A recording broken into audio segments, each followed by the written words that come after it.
My name is Lucas Hayes. I built a multi-million-dollar design empire from a garage with my grandma. But when she died, the parents who left me at 12 came back with lawyers, cameras, and a plan to take everything. They thought they could rewrite the past. They didn't know Ruth raised a fighter. This is how I protected the woman who saved me and what I lost along the way. I was in the middle of a pitch meeting when the notification buzzed on my phone. I ignored it at first. My assistant knew not to interrupt unless it was urgent. But then the screen lit up again and I saw the name I hadn't seen in over 2 decades. Amber, my sister. I froze. I hadn't spoken to her since I was 12 years old, since the day everything broke apart. I opened the email. It was just one line. We need to talk. Grandma Ruth is gone. Come home. I stared at the screen. My mind blanked. I didn't hear the rest of the pitch. I couldn't hear anything. I mumbled an apology and left the conference room without looking back. My team must have thought I lost it. In the elevator, my hands trembled. I hadn't thought of my parents or Amber in years. I had cut them off, burned that bridge, and built a whole new life on the ashes. But Ruth, my grandmother, she was different. She was the only one who had stayed, who had seen me, loved me. The city blurred outside the glass walls as I stood in my office. I sank into the leather chair, my chest-tight throat dry. Memories came in like a flood, the forest, the cold, the sound of the car engine fading. I was 12. We were on a trip to Grand Mesa National Forest in Colorado. It was supposed to be a family bonding weekend, one of those rare moments my father pretended to care about anything other than himself. But something happened. Something always did. I had broken a cheap camping lantern. It slipped from my hand. Glass shattering on the gravel. Dad exploded. His anger wasn't new, but that time it felt sharper. More final. He yelled, said I was careless, said I ruined everything. Then he told me to stay put, told me they were leaving to cool off. But they didn't come back. Hours passed, then a night, then another. I waited in that clearing, huddled under the remains of the tent, the shattered lantern at my feet. I was cold, hungry, scared. Every time a twig snapped or the wind shifted, I thought maybe it was them. But it never was. And then Ruth showed up. She found me. She had a way of knowing. I never asked how. I never needed to. She just knew. She wrapped me in that red wool coat she always wore, held me against her chest, and told me I was safe, that I would never be alone again. She kept that promise. For the next 12 years, she raised me.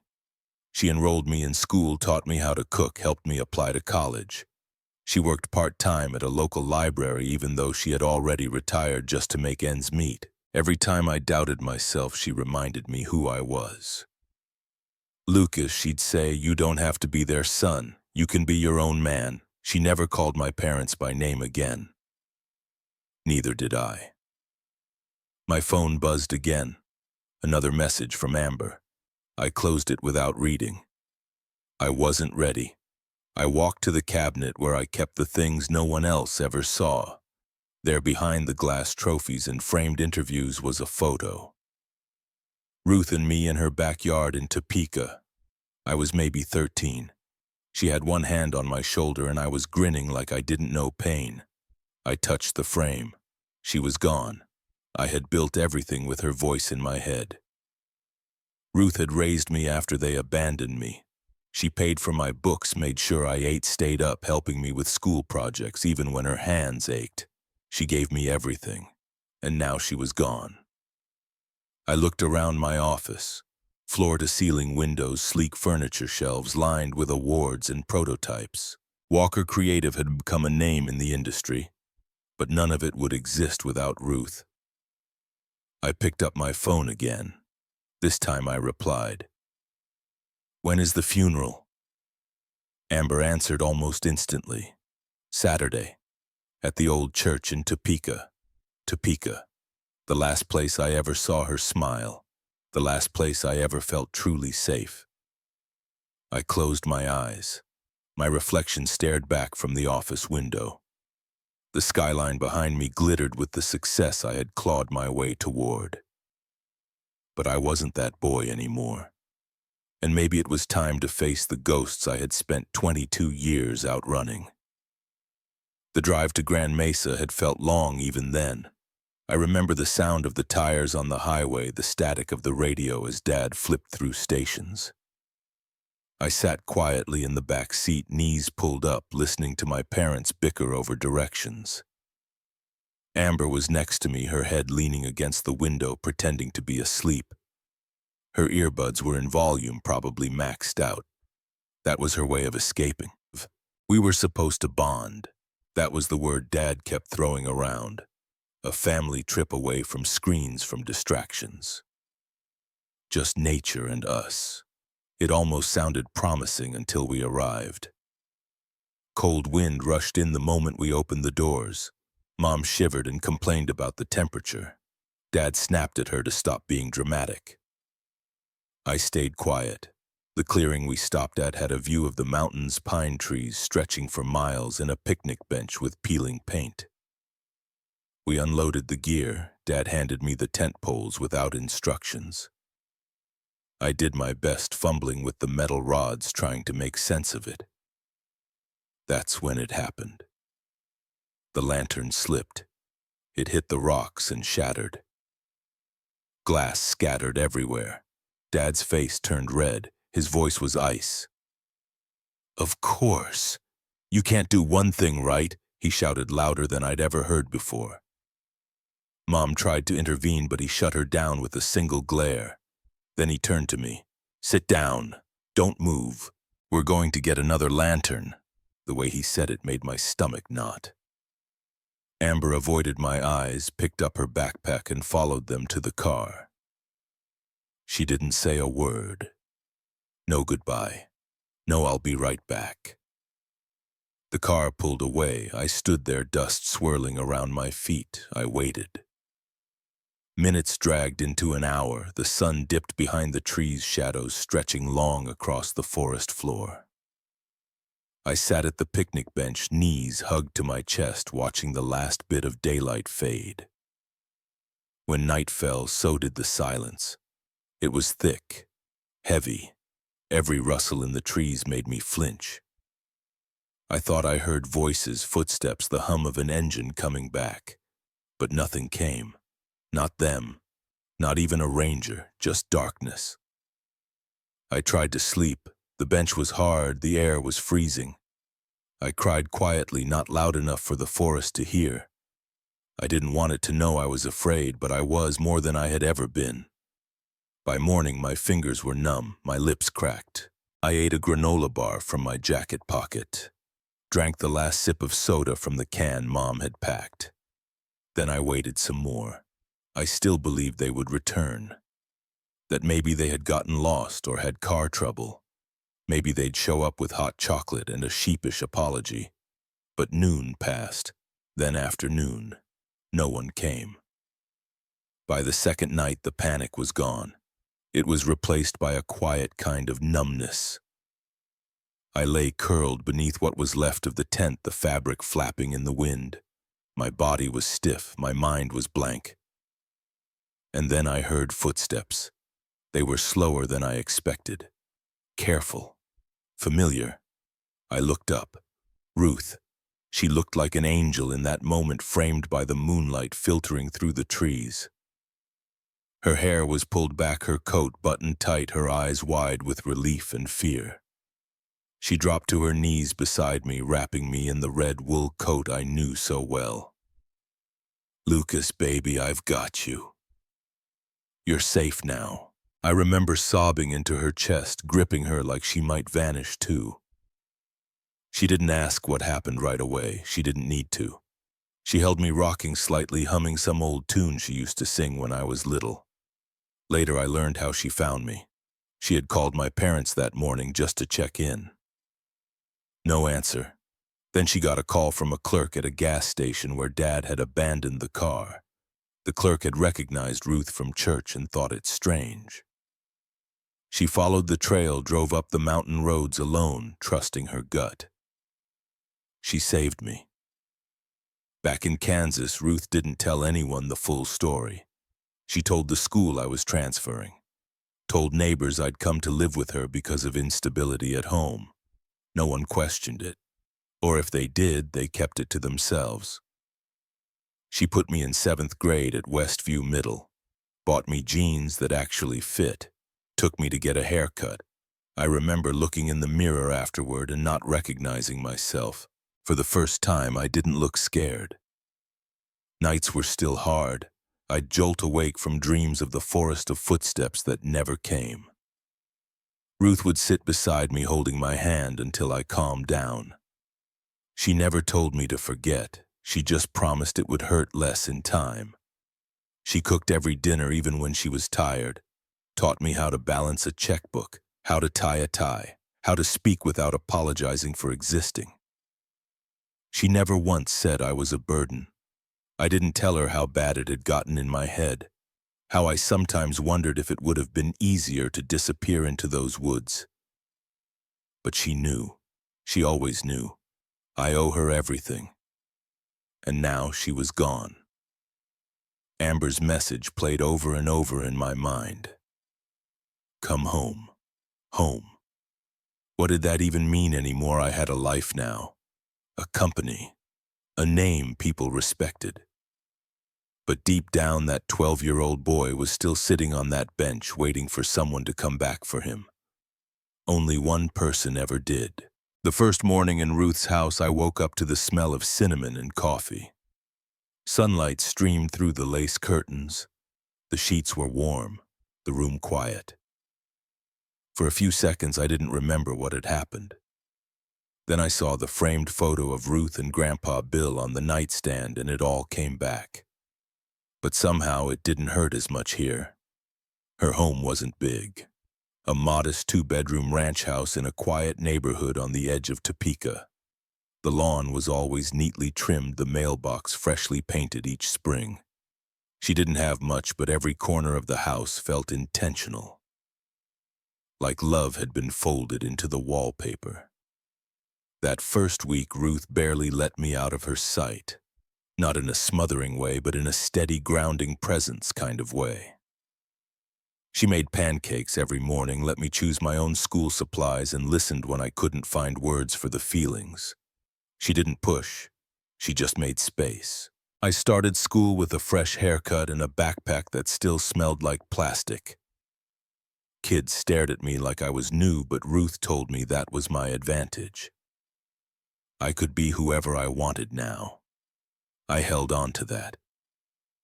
It took a while to feel real, that I was staying, that no one was coming back to claim me or, worse, take me away. Ruth didn't talk about Daniel and Karen. She referred to them as the past, and that's all they remained. I never asked her what she said to them if she confronted them. Maybe she did. Maybe she just quietly cut the cord. That was her way. She taught me how to bake banana bread, how to keep receipts in order, and how to pick out second-hand clothes like a pro. But more than that, she gave me permission to be a kid again. To draw on the back of bills, to build forts in the living room, to cry when I needed to, and laugh even when things still hurt. I remember one evening in October. The sky had that golden haze and the air smelled like leaves. I was sitting on the floor with crayons trying to copy a comic book cover. Ruth knelt beside me and watched quietly. Then she picked up a pencil and started shading beside me.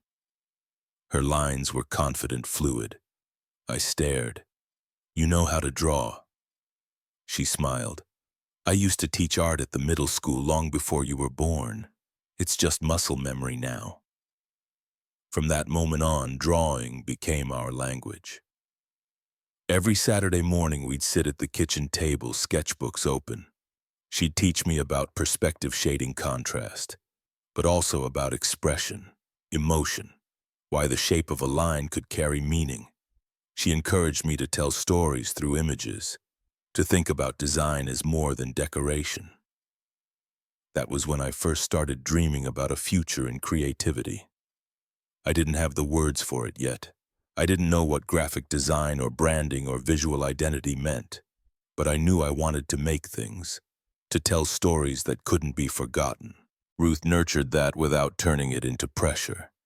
She praised effort, not results. She framed my sketches and taped them on the fridge like they were masterpieces. When I doubted myself, she'd pull out old student portfolios from her teaching days and show me rough beginnings. Look how they started. Now look at where you are. Even when she was tired from her shifts at the library, she never missed a Saturday session. She believed in consistency, in showing up, in making time for what mattered. It wasn't about talent, she said, it was about care. She taught me that being kind wasn't weakness, that patience wasn't passive. She volunteered at food banks, donated her time tutoring kids who fell behind. She never bragged, just acted. That stuck with me more than anything. Sometimes I caught her staring at me with a look I didn't understand then. It was more than love.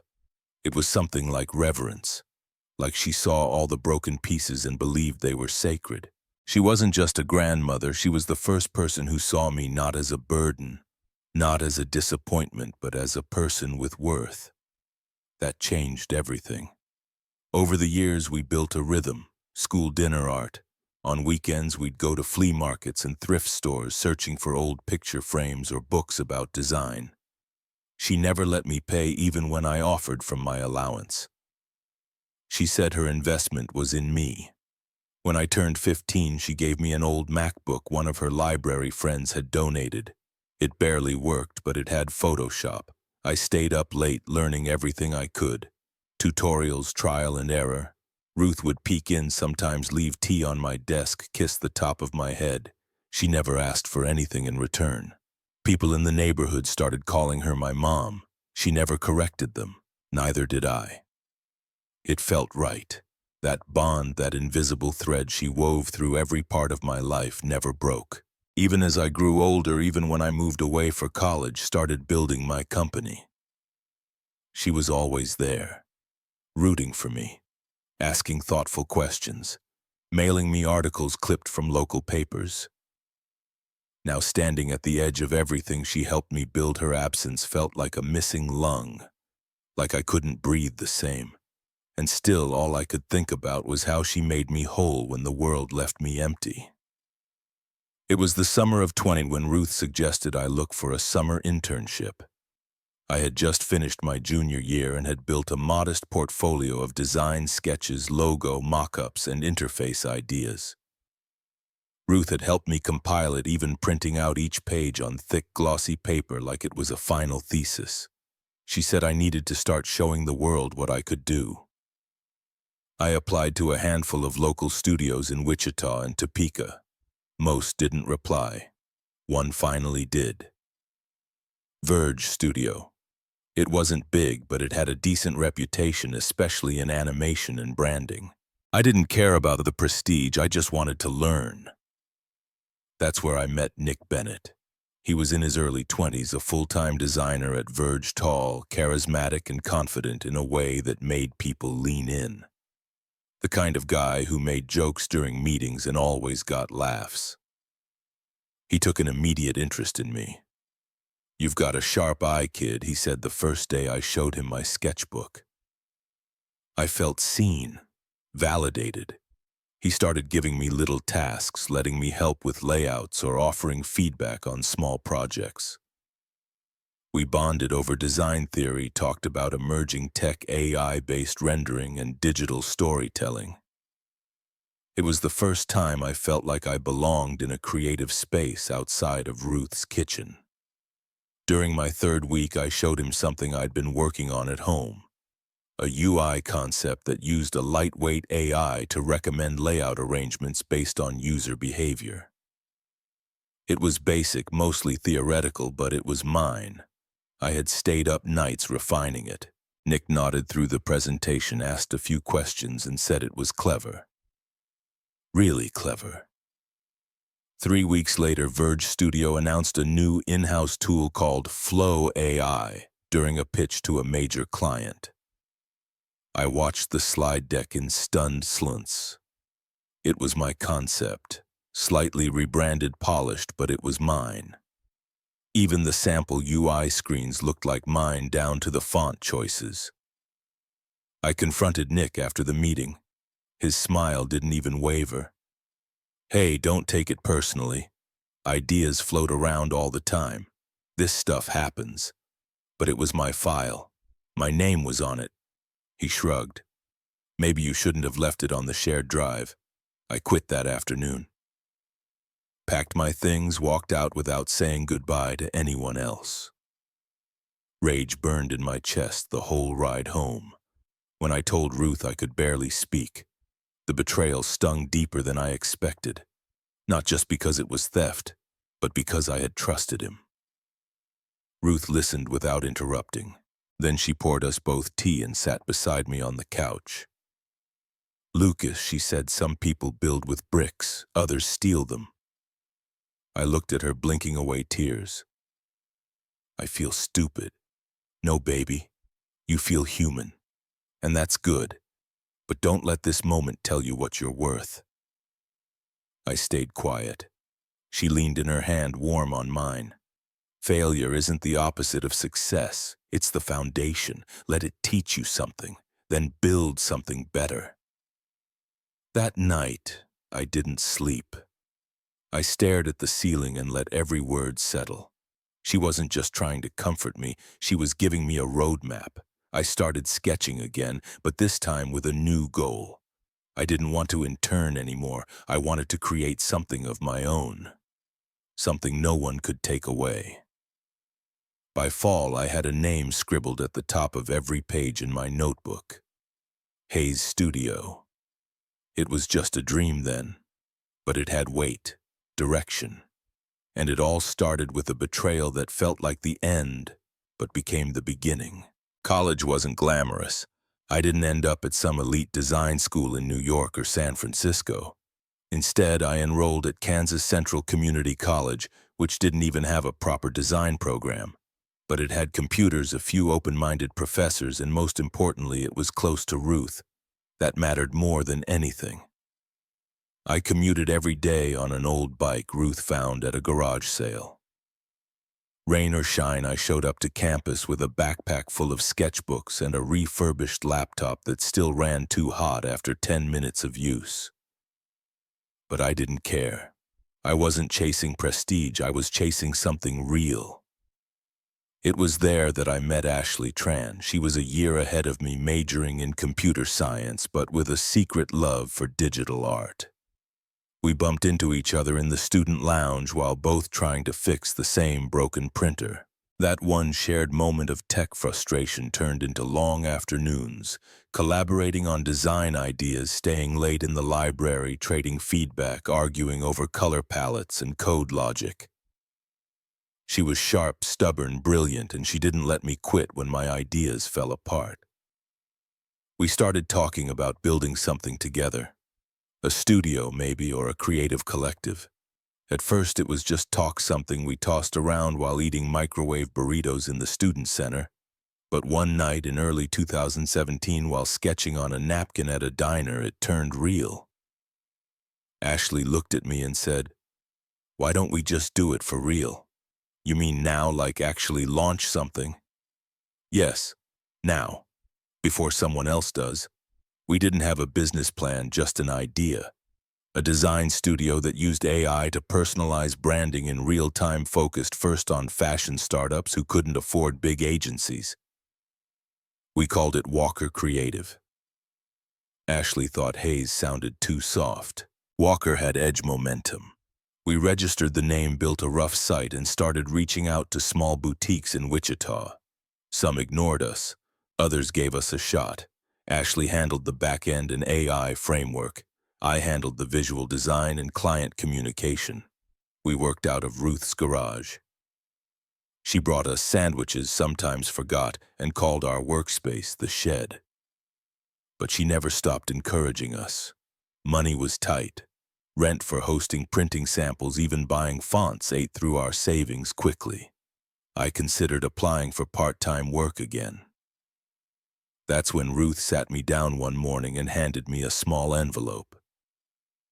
"This is my rainy day fund," she said.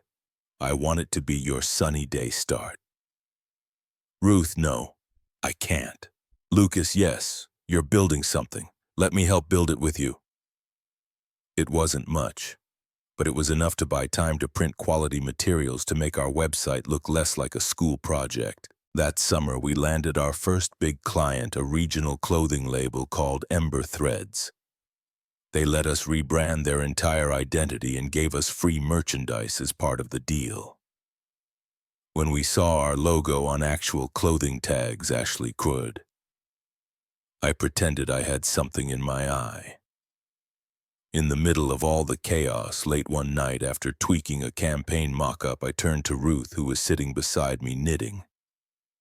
"Someday I'm going to make your name known," I told her. "Not just locally, everywhere. People are going to see your fingerprints on everything I do." She didn't say anything at first, just smiled and reached over to squeeze my hand. "You already have, sweetheart. Walker Creative didn't become a sensation overnight." But it didn't fail either. We grew. One referral turned into 2, then into 5. We learned how to pitch, how to budget, how to recover from mistakes. We argued, failed fast, pivoted faster. But through it all, there was Ruth, watching, supporting, never asking for credit. Every good thing in my life had her name quietly etched into the foundation. When Ruth passed away in the fall of 2022, the world felt quieter. Not in the peaceful way, but in that heavy silence that comes with deep loss. She had always been there, a steady hand on my shoulder through every phase of life. Suddenly, that hand was gone. She didn't want a big funeral, just a private service in the community garden she helped maintain for years. Ashley stood beside me as I delivered the eulogy. I couldn't get through it without choking up, but I finished. For her, for everything she gave, what I hadn't expected was the will. Ruth left me everything. The house, her modest savings, and most surprisingly, her shares in Walker Creative. Years earlier, she had insisted on investing some of her savings when we transitioned from freelancing to an LLC. She never cared about equity, she just wanted to help. But now I was the majority shareholder. By early 2023, Walker Creative had grown from a scrappy startup to a serious contender. Our AI personalization tools were being licensed to mid-tier brands across the Midwest. Ashley managed a team of 10. I handled strategy and vision. Then came the talks of an IPO. At first I resisted. I liked our control, our independence. But our growth had reached a point where expansion needed capital. Big capital. Ashley and I debated for months. Eventually we agreed. If we were going to expand without selling out, going public was the cleanest way. The process nearly broke me. Lawyers, underwriters, VCs. Everyone had an opinion. Everyone wanted control. We had to restructure, create a board, clean up operations. It took nearly a year. The most stressful part wasn't the filings or the endless meetings. It was Connor Hale, one of the early angel investors. He owned just under 10% but lobbied aggressively to become chairman of the board. He pushed for cuts, wanted to bring in an outside CEO, said I was too young, too emotional. We argued in nearly every board meeting. He questioned my leadership style, our community focus, even the Ruth Foundation I had quietly launched using my own shares. "You're running a business, not a legacy project," he snapped once. I stared at him across the table. This business is a legacy. The other board members were split. Some agreed with him. Others stood by me. It all came down to our final pitch before the IPO date. I spent weeks preparing, data growth charts, case studies, but more than that, I built a story, a vision rooted not just in numbers but in values.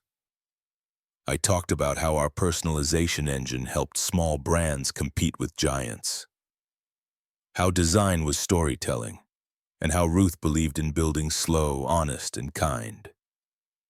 When I finished, the room was quiet. Ashley gave a slow nod, and then one by one they voted. I stayed CEO. Connor stepped down 2 quarters later. In June 2024, Walker Creative went public. Our initial valuation hit $220 million. I should have felt elated. Instead, I walked to Ruth's garden after the bell rang and sat on the same bench we painted together years before. "We did it," I whispered. The Ruth Foundation launched fully that summer, funding creative programs for underfunded schools and providing grants to young designers from marginalized backgrounds. Her name started appearing in places she'd never imagined.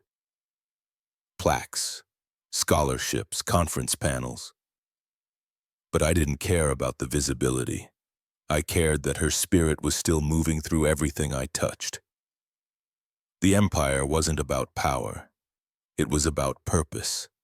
And she built the cornerstone. And I wasn't done yet. I didn't think they'd actually follow through. Part of me hoped that after the awkward confrontation they'd disappear again like a bad dream fading with morning light. But within 2 weeks, an envelope arrived by certified mail. The sender, Jacobs, Ritter and Hale, LLP. My heart sank as I tore it open. Legal language, allegations, a formal petition challenging Ruth's will. They claimed she was not of sound mind when she signed it. That undue influence had been exerted, that I had manipulated her. The bile rose in my throat. Manipulated her. Ruth had more clarity in her pinky finger than any of them combined. Ashley stormed into my office holding the same letter. "Are you kidding me?" "Nope," I said, tossing it onto the table. "They're going after her legacy now."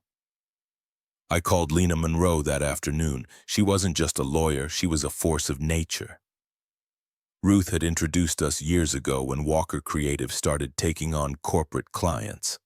Lena had helped build our contracts, guide our trademarks, protect our early work. Now I needed her more than ever.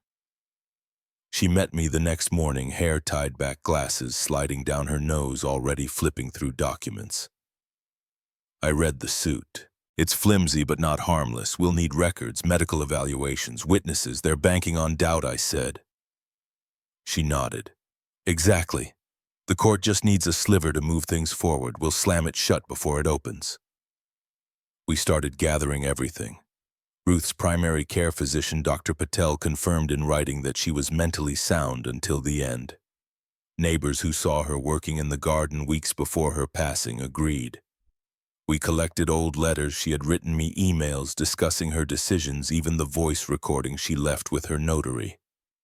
But the court wanted more. A psychological assessment, posthumous. Lena cursed when she read the order. "They want proof from a ghost. This is ridiculous." The hearing was scheduled for mid-April. Until then, every waking moment was swallowed by prep. I skipped meetings. Ashley handled operations. My focus was defending Ruth. It was strange. I had spent years burying the pain they caused, but this wasn't about me. This was about the woman who saved me, who built me. They wanted to drag her name through the mud for a slice of something they had no part in building. One night around midnight, I found myself in Ruth's old room. Nothing had changed. Her knit blankets, the framed photo of us at my college graduation, her old teacup on the nightstand. I sat on the edge of the bed and whispered, "I'll protect what you gave me, no matter what." The next morning, Lena called. "Lucas, they've filed a motion for temporary injunction on the foundation. They want to freeze the assets. They were trying to shut down the Ruth Foundation. It wasn't about justice, it was about leverage." "Fine," I said. "Let's give them a fight they'll regret." The headline hit 2 days later. "Billionaire orphan rejects birth parents in fight over empire." It was Logan Rivera, a social columnist with a knack for controversy. He had spun our legal battle into tabloid gold, framing me as a cold-hearted mogul who slammed the door on his weeping family. Photos of my parents standing outside the courthouse were splashed across the front page. Karen dabbing at her eyes, Danny with a solemn expression. Amber looking down at the lost chut. They were actors now. And the world was their stage. I threw the paper on my desk and stared at the ceiling. By noon, my inbox was flooded. Angry emails, board questions, foundation donors threatening to pull support. Ashley burst into my office. I already sent our PR team into overdrive. We've got statements ready, press filters, and Lena's drafting a legal response. It won't matter, I muttered. The narrative's out. Logic doesn't stand a chance against drama. That night, I couldn't sleep. I watched the story spiral on social media. Hashtags like #FamilyFirst and Ruthless Lucas trended for hours. Influencers weighed in. Armchair psychologists debated my childhood. They didn't know me, but now they thought they did. I snapped. At 2 a.m., I opened the internal comms channel and wrote a blistering message.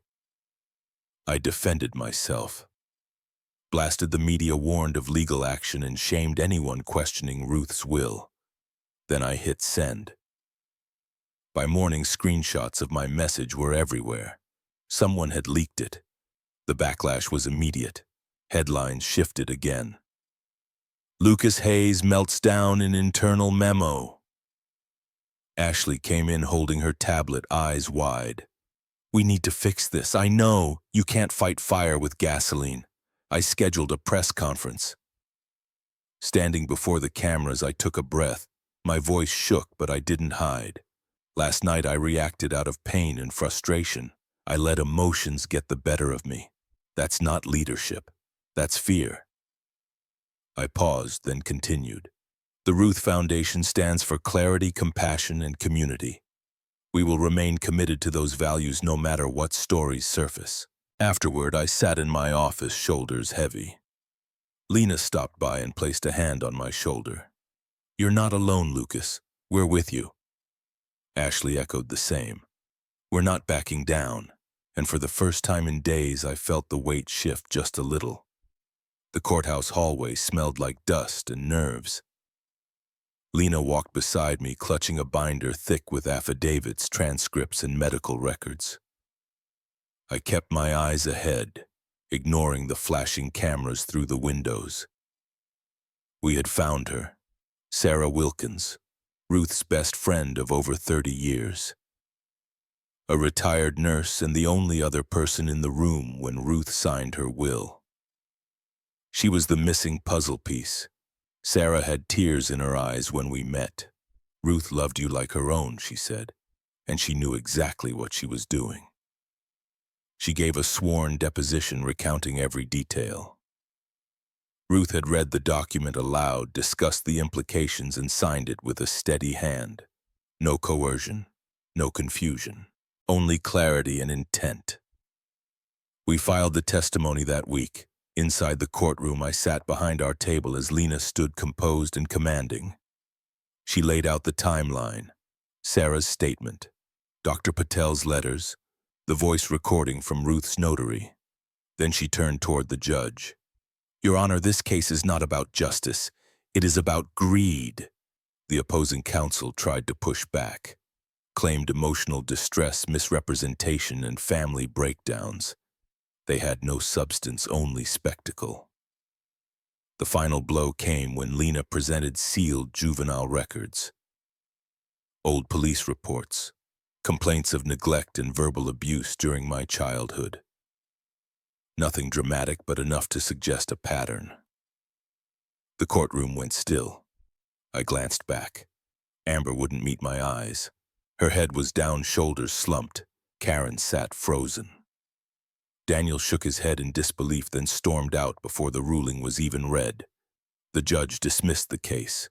All claims rejected. The will upheld. Assets remained with me. The Ruth Foundation untouched. Outside, I breathed in the spring air like it was my first real breath in weeks. Amber walked past me slow and silent. No words, just a nod, a goodbye maybe or a surrender. Karen lingered. Her eyes scanned my face like she didn't recognize the man in front of her. She whispered, "You're not the boy we left." "No," I said. "I'm not." She turned and followed Daniel into the parking lot. Lena exhaled. "That's done. For now," I replied. Ashley hugged me on the steps. "Proud of you," she whispered. I didn't feel triumphant, just relieved, like I had finally protected the one person who had always protected me. The old house creaked like it remembered me. Sunlight streamed through the front windows, catching dust in midair. The living room was quiet except for the soft ticking of Ruth's antique clock on the mantel. It had been repurposed now, the headquarters of the Ruth Foundation. But I still called it home. I walked slowly through the hall, touching the worn door frames. The old banister, the chipped paint that Ruth never bothered fixing because it had character. Every corner whispered a memory. There was no anger in me anymore, no fire, just a quiet ache. I wasn't looking for revenge, not anymore. I had won the legal battle, but what I wanted was something different. I wanted peace. Forgiveness wasn't about excusing the past. It was about releasing its grip. In the study, a familiar photo sat on the shelf, Ruth holding me the day she brought me home from Grand Mesa. I looked so small and she looked so certain. I sat on the couch and stared at it for a long time. She saved me twice. Once from the forest and again from the weight of bitterness. The longer I sat, the more I felt the house wrap itself around me. This place had seen everything, my fear, my healing, my rebuilding. I walked through the kitchen where Ruth used to hum old songs as she cooked. I could almost smell her cornbread, hear the kettle whistle. I reached the backyard where we planted a dogwood tree together when I turned 14. It was taller now, branches brushing the fence line. A knock came at the front door. It was Logan Rivera. We shook hands in the foyer. He looked sheepish. "I didn't come to stir the pot," he said. "I came to listen." We sat in the kitchen. I poured coffee. For 2 hours I talked. About my parents. About the night they left me. About Ruth. About the business. About everything. No filters, no edits. "You can write it," I told him. "But only if you write it all. No clickbait. No misleading title. Just truth." Logan nodded. "I owe you that much." Before he left, he walked through the house with me. He paused at the photo in the study. "She looks proud," he said. She was. And I hope wherever she is, she still is. 2 weeks later, his article went live. The title read, "Ruth's Grandson." It wasn't viral in the traditional sense. It didn't break the internet. But it spread slowly like warm light under a closed door. Messages poured in. Not of pity, but of resonance. People who had been left, who had rebuilt, who understood that family isn't just blood. "It's who shows up," Ashley called in tears. Lena sent me screenshots of donors returning, partners reinstating contracts. The tide had turned. But it wasn't validation I felt. It was release. I hosted a small dinner at the foundation to celebrate Ruth's birthday. We lit candles in the garden. People shared stories of kindness she had shown them. Even in her absence, she kept connecting lives. Standing in that house with Ruth's spirit in every creak of the floorboards, I knew something for sure. I was no longer the boy they abandoned. I was the man Ruth raised. The ceremony hall buzzed with quiet anticipation. Candles flickered along the aisles, casting soft golden light over the crowd. Ruth's portrait rested at the center of the stage, framed by dogwood branches. Her gentle smile watching over the room felt like a benediction. I stood behind the podium, my heart beating steady but full. It had been a year since we launched the Ruth Foundation. 1 year since we turned grief into purpose, silence into voices, memory into legacy. Around me sat volunteers, donors, children whose scholarships bore Ruth's name. Old neighbors, new partners, and strangers who had become family. Ashley sat in the front row, wiping her eyes. Lena nodded at me, steady as always. I looked out at them and began to speak. I told them I was 12 when I was left behind, that the forest should have swallowed me whole, but someone showed up. That someone was Ruth. I didn't tell them about the courtroom battles, the lawsuits, the headlines, not tonight. Tonight wasn't about bitterness, it was about building. I spoke about resilience, about the strange gift of pain that pushes us to grow. I told them about the afternoons I spent drawing at Ruth's kitchen table and how those sketches became blueprints for an idea, and that idea became Walker Creative. They didn't need to know my parents had returned from my empire. They only needed to know who helped me build it. I paused and looked at the photo again. Ruth never asked for anything, but she gave everything: time, love, shelter, and above all, belief. I ended my speech simply. I didn't need grand declarations. I'm not standing here tonight because I wanted revenge, I said. I'm here because Ruth wanted me to live well. And I did. The room stood silent. Then, like wind catching fire, applause swept through. People stood, some hugged, others cried. I stayed still, breathing it in. After the event, Logan approached me backstage. He didn't say much, just pressed a small envelope into my hand. Inside was a letter, handwritten, from a young girl in Iowa, abandoned by her family at 15. She read my story. She was going back to school. She ended it with one sentence: "Thank you for making me believe that healing is possible." I folded the letter carefully and tucked it into my pocket. Later that night, I sat in Ruth's old rocking chair on the front porch of the house.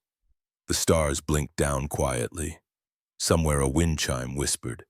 The air was thick with memories, the kind that no longer haunted me but wrapped around me like a blanket. The wind picked up cool against my face, and I imagined Ruth sitting beside me. Her hands folded in her lap, her quiet strength radiating. It was strange how you could miss someone with every fiber of your being and still feel them in every breath. I closed my eyes and remembered the sound of her laughter, the way she would hum when cooking, the scent of lavender that clung to her sweaters. These were the things that grounded me, the reminders of what truly mattered. Inside, the house still looked almost exactly as she left it. Her books were neatly lined on the shelves, her favorite mug still in the cupboard. I kept it that way, not out of denial, but out of honor. Every room held a lesson, every photograph a chapter of the life we had built together. I walked into the living room and saw it beneath her portrait. It was the same one from the ceremony. I reached for the journal I had started after her funeral. It was filled with reflections, memories, bits of conversations. I opened it and wrote one more line. "I hope I've made you proud." That night before bed, I opened my laptop. I drafted a blog post for the Foundation's site. It wasn't flashy or grand, just honest. We launched this foundation to carry Ruth's values forward: compassion, creativity, courage. It's more than a charity, it's a promise. A week later, the story Logan published went viral, but not for its scandal, for its heart. It wasn't about a billionaire who rejected his parents. It was about a woman who chose love, and the boy she raised to do the same. Emails poured in, stories, confessions, gratitude. People who had been abandoned, misunderstood, cast aside. People who found a piece of themselves in Ruth. That was the legacy, not the money, not the brand, the belief that one person's quiet love could shift the course of another's life. We held a candlelight vigil on the Foundation's lawn that Friday. Hundreds came, Some held signs with Ruth's name. Others brought candles, photos, even old drawings. I stood at the front not as a CEO, not as a survivor, but as a grandson. And I said simply, tell your story, because someone somewhere might need to hear it to begin their own. If this story moved you, please share it. Like the video. Comment your story, subscribe to our channel. There's more to come, and you are part of it. Let's keep Ruth's light alive, together.